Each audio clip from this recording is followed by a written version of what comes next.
Pues se cumple un mes, como les decíamos, y poca cosa ha cambiado, excepto que el miedo, como les decíamos, cambió de bando y las voces ahora mismo se escuchan, pero en escenarios diferentes. Para entrar en materia, quiero presentarles a Santiago Alpizar, abogado artífice del proyecto Cuba Demanda. Muchas gracias por acompañarnos. Gracias por la invitación. Y vamos a tener también a Salvi Pascual, creador de la aplicación Apretaste, que nos va a hablar un poquito de cómo está funcionando este tema del Internet. Si me permites, voy a comenzar contigo, porque hoy el senador Marco Rubio dijo que finalmente se había firmado un decreto para que el presidente Biden pudiera dar Internet libre, gratuito a la isla. Bueno, gracias por la invitación. A todos nos ha cogido bastante por sorpresa, con bastante alegría también, pues los movimientos que ha dado el Senado, incluso trabajando con la Casa Blanca para llevar más Internet a la isla. Ahora mismo estoy investigando de qué va a profundidad. Realmente, según entiendo, es un fondo monetario para ayudar a todo el que quiera llevar mayor cantidad de comunicaciones e Internet a la isla. Hay que ver los detalles exactos de cómo va a trabajar y hay que ver también los retos técnicos inmensos que hay de pues, proveer Internet a un lugar donde el gobierno está en contra de que tú entres información. Todos esos retos pues tendremos que trabajarlo en el tiempo, mientras entendamos mejor. Exacto. ¿Cómo está en este momento? Porque nosotros el único contacto y por lo que realmente se aboga por este tema de la Internet que tenemos con la isla es a través de las redes sociales. Esas mismas redes sociales que fueron el detonante de esta revolución que se dio en la isla, que muy lejos de haberse gestado aquí en los Estados Unidos, se gestó precisamente allí, en San Antonio de Baños. Pues ahora mismo las redes sociales en Cuba, pues el gobierno tiene bastante control sobre cuándo están activas y cuándo están bloqueadas. Ellos controlan los lugares específicos donde quieren encender y apagar el acceso al Internet, incluso también no solamente el acceso a Internet en los lugares, sino hacia qué sitio ellos quisieran pues, cerrar y abrir las puertas de Internet. Y eso es algo que ellos pueden hacer porque tienen infraestructura, en gran parte infraestructura china, como el Dragon chino, que les permite tener un control bastante cercano de los puntos de red, aunque no es infalible. En los estudios que nosotros hemos hecho en Apretaste hemos visto que hay muchos lugares que ellos no han cerrado el Internet, incluso cuando pareciera que es un buen momento porque hay protestas dentro de la isla. Pero bueno, aunque no es infalible, es bastante molesto y por desgracia es difícil pues impedirle de que lo hagan porque ellos tienen pues toda la infraestructura técnica y toda la Internet pasa a través de los nodos de ellos, cosa que tenemos nosotros que cambiar, crear nuestras redes también, que es algo que los cubanos, a mi entender, están haciendo dentro de la isla poco a poco. Vamos a ver cuán importante realmente es que la isla cuente con ese sistema de Internet, porque cuando hay un teléfono y hay Internet no puede existir tal dictadura y se hace una fractura inmensa en ese poder que tiene el Estado sobre el pueblo. Vamos a escuchar a Alexander Pérez, que es administrador del grupo Ciudad del Humor, quienes comenzaron precisamente esas protestas en San Antonio de Baños. Habían tantas quejas, había tanto descontento, que Danilo como el día 9, 8, 9, algo así, él pone, ¿por qué nos seguimos quejando acá en el grupo y por qué no mejor hacemos algo? Así están los correos, pueden buscarlo y está en el Face del grupo, está por fechas. Y entonces, cuando él vio la respuesta, porque enseguida tuvo como 40 y pico de reacciones, varios comentarios diciendo dónde va a ser y cuándo, dime dónde, o sea, gente del pueblo diciendo, dime a qué hora y estamos, ¿no? Y nos dimos cuenta que había gente dispuesta, ¿no? Y entonces, pues bien, Danilo ve que había gente dispuesta, pues entonces se hizo ya la convocatoria para el día 11, con las fechas. Yo no creo que el grupo de la Vía del Humor técnicamente hubiéramos tenido la capacidad para lograr que toda Cuba saliera. Sin embargo, sí tenemos la certeza, tenemos la seguridad, la alegría, que empezó por San Antonio, por la educación que le dimos, la convocatoria que se dio, y toda Cuba siguió atrás de San Antonio porque era un mismo sentir. Pues esa es realmente la importancia. Pero fíjense ustedes que, cambiando un poquito de tema, 7 militares cubanos que son objetores de conciencia han remitido esta semana una carta abierta al presidente del Tribunal Supremo Popular de la República de Cuba, a Rubén Remigio Ferro, para que realmente haga valer la Constitución y el derecho que tienen a manifestarse y las declaraciones que en algún momento hiciera el mismo.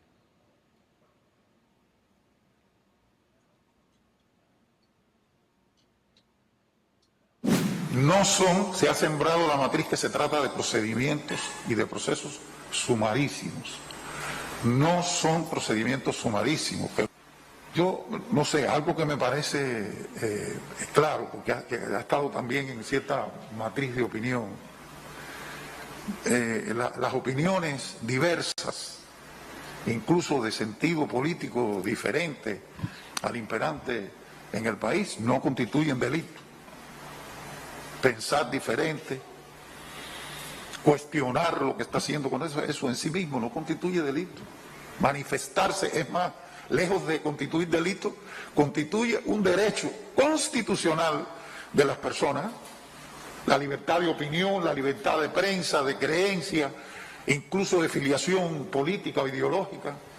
Eso no constituye delito.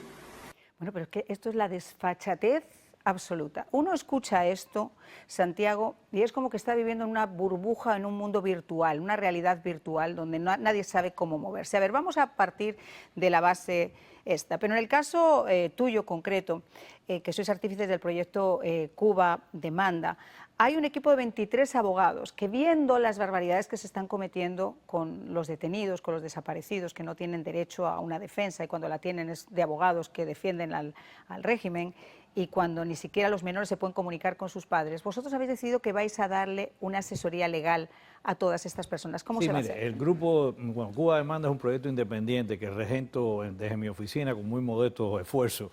El grupo de los otros veintitantos abogados es otro Queda asunto claro. que para el movimiento Democracia. Y lo que estamos haciendo, desde hace años lo hemos venido haciendo, es identificar el grupo de cosas que se pueden hacer dentro de la legislación, como ha dicho el magistrado supremo de Cuba, que son derechos que están garantizados, estructurados dentro de la propia reconstitución comunista del año 2019 y que pueden ser usadas por parte de la población que disiente, que se opone, que antagoniza y demanda un cambio radical en Cuba hacia una democracia plural.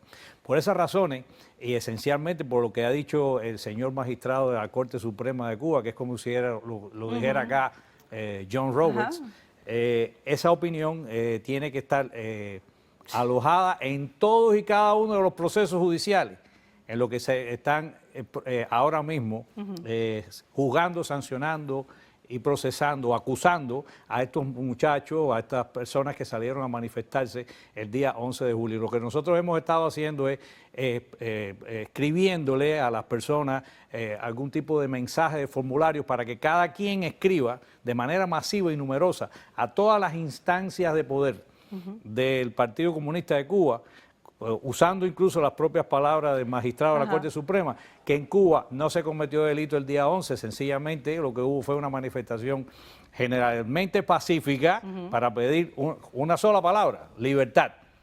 Libertad no es un grito de alarma, eso no puede causar desorden público, como ellos están diciendo, porque el desorden público son aquellos gritos de alarma falsos que se dan para causar alarma y crear tumulto, no para crear un estado de protesta y manifestación que está constitucionalmente protegida. Aparte hay otro problema con ellos. Una cosa es lo que se dice y otra cosa obviamente es lo que se hace. Y en Cuba, por eso yo digo que esto es una realidad virtual, porque esos discursos son fantásticos. Hasta el de Díaz-Canel quedaría divino si no fuera porque es puro teatro, que no pasa absolutamente nada.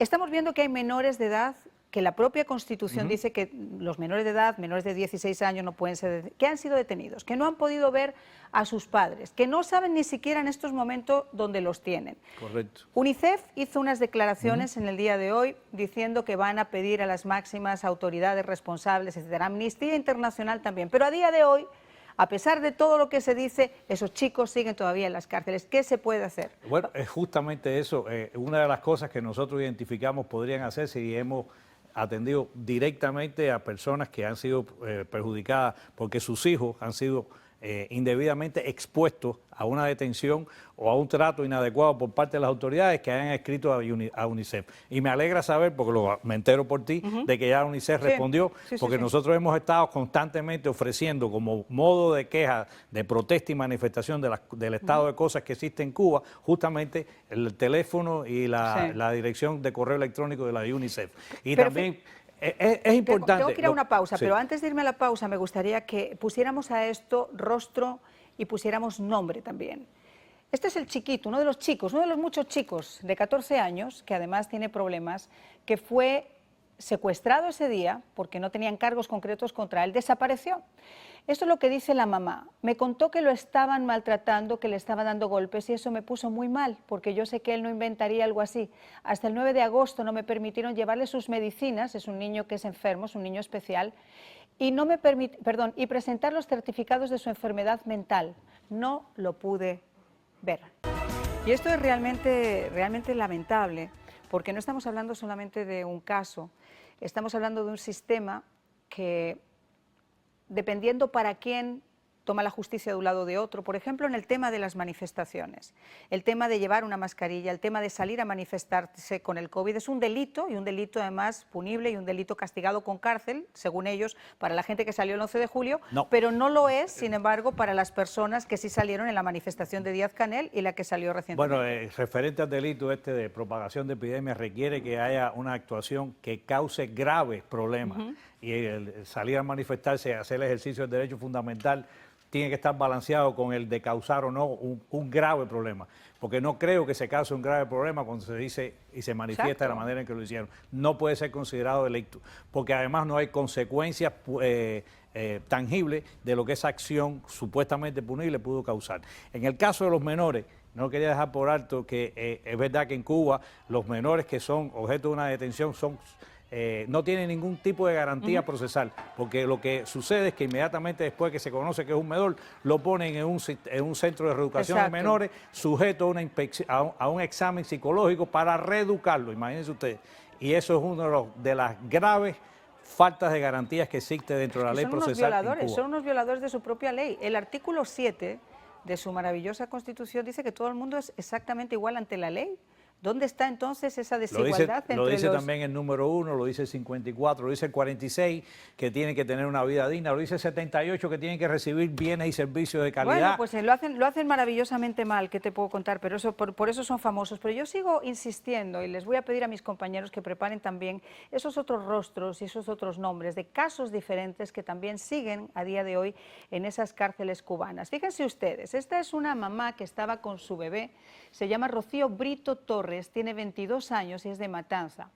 A la bebé está sin lactar porque se llevaron presa a su mamá, está muy afectada porque estaba muy pegada a ella, nunca se habían separado y lactar era parte fundamental de su alimentación. Esta chica a día de hoy todavía no ha podido tener contacto con su familia. Y este es precisamente el caso de otra madre que también, fíjense lo que llegó a hacer. Como no podía estar cerca de su hijo y tenía miedo y no le daban información, decidió que lo mejor era que la detuvieran a ella también, que se la llevaran presa. Y se puso una camiseta con un cartelito que decía asesinos, abajo Díaz-Canel, abajo la dictadura. La detuvieron en ese momento, la metieron en la cárcel presa. Voy a pedirles por favor que me vuelvan a poner esa placa. Le rompieron el pullover, la esposaron, le dieron golpes sin piedad, le trataron como una perra. Me dieron tantos golpes que me defequé, les expliqué que tengo cáncer de pulmón, pero no les importó. Estuve 7 días presa, 4 de ellos sin sus medicamentos. A día de hoy tampoco ha podido comunicarse con su hijo. Y esa es la realidad. Esos son los rostros, esas son las caras, esos son los nombres y esos son solo 3 de los casi 300 testimonios que todavía están en esas cárceles cubanas. Por eso nosotros hemos puesto también a disposición del público una serie de correos electrónicos que son los contactos que tienen todas las instancias del poder del Partido Comunista en Cuba para que para darle voz a todos los familiares, para darle un modo de quejarse, de protestar, de manifestarse contra las ilegalidades cometidas por el régimen, porque esas mismas denuncias entonces tendrían un peso fundamental en las decisiones que organismos internacionales tomarían en el caso de Cuba. Para, por ejemplo, la Unión Europea y este silencio ominoso de España y del Partido Socialista. No, silencio no, es peor todavía, es la desfachatez de no querer decir que es una dictadura. Correcto, y negarles los derechos que tienen a los cientos de miles de cubanos españoles que viven en la isla, porque los consulados españoles debían ahora mismo estar ofreciendo a través de la ayuda de subsistencia al menos algún tipo de alivio para esas familias que son votantes españoles, que son ciudadanos de España, que son súbditos del gobierno del Partido Socialista Popular, que no responde a esas a las obligaciones que tiene con sus ciudadanos. Si no lo están haciendo aquí en Estados Unidos, que puede reclamar a un régimen socialista como el que nosotros estamos sufriendo en España. Porque aquí hay que hacer una acotación. No es España, porque Sánchez no es España. España es la gente de bien que ha salido a las manifestaciones, que se ha postulado enfrente de la Embajada de Cuba en el centro de Madrid, que ha salido con Vox, con el Partido Popular y que le ha llamado sinvergüenza a la cara, como lo estoy haciendo yo ahora mismo a Sánchez. Eso no es España. Sánchez no es España. Lamentablemente es quien lleva las riendas de ese caballo, pero no es España. Bueno, a eso me refiero a Sánchez, al presidente del partido, del gobierno, claro, y representante máximo del Partido Socialista Popular. Y lo que has dicho de los consulados tienes toda la santa razón, claro, porque se escudan en que no pueden hablar, que son oficiales que no pueden hablar. ¿Saben ustedes el qué? Dejen atrás la diplomacia y hagan lo que tienen que hacer. Mi querido Santiago, me queda menos de 2 minutos, mira, pero quiero que nos hagas una reflexión. Yo lo que creo que nosotros debemos continuar las presiones internas dentro de Cuba, ya sea en las calles donde se puede ir legalmente y también a estas instancias de poder. Nosotros elaboramos una denuncia explicando las razones desde el día 12 de por qué el señor Díaz-Canel debía, en un acto último de decencia, renunciar al gobierno, llamar a un estado de excepción que está permitido, porque él mismo lo ha admitido en sus declaraciones recientes de que en Cuba han llegado al límite de ofrecer medicamentos y hasta oxígeno para los enfermos. Permitir un gobierno de consenso nacional y una ayuda humanitaria masiva a través de todos los puertos y aeropuertos de Cuba. Esa sería una solución que no esperamos que suceda, pero yo creo que si todos lo escribimos, ellos tienen al menos la obligación de responder, porque ya lo hicieron conmigo, diciéndome al menos que tengo razón en los modos en que lo hemos pedido, porque usamos legalmente el articulado de la Constitución 128, inciso K, para hacer ese pedido. Sí, está muy bien, pero como son perros con distinto collar y son marionetas, al final del día no importa la marioneta, el que importa es el que mueve los hilos. Y ahí, desgraciadamente, tenemos que esperar todavía un poquito, pero no mucho, no crean, la naturaleza es sabia. Muchísimas gracias. A usted. Nos vemos mañana. Chao.